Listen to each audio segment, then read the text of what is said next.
नमस्कार मित्र हो, मी जय जाधव, आचरा तालुका मालवण जिल्हा सिंधुदुर्ग वरून।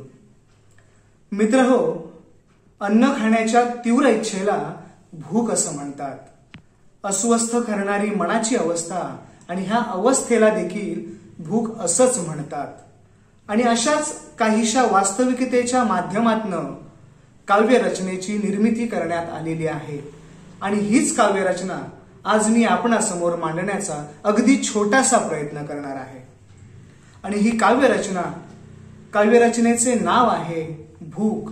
आणि ही काव्यरचना शब्दबद्ध केली आहे कविवर्य भीमराव तांबे यांनी।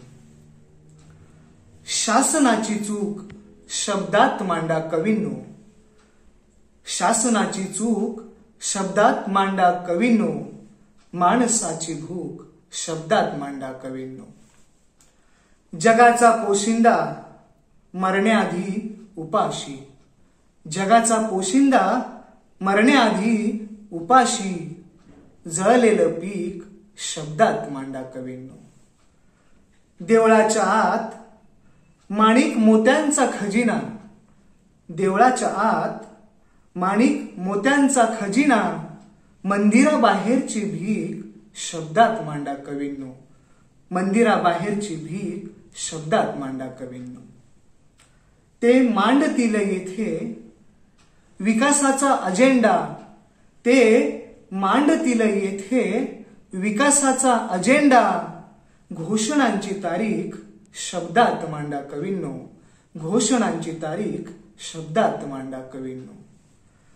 धर्माच्या रक्षकांनी माणूस जिवंत जाळला, धर्माच्या रक्षकांनी माणूस जिवंत जाळला, विस्कटून राख त्यांची शब्दात मांडा कवींनो, विस्कटून राख त्यांची शब्दात मांडा कवींनो।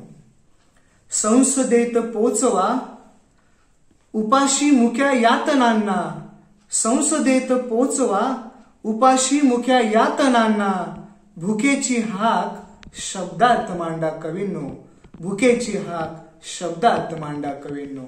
धन्यवाद।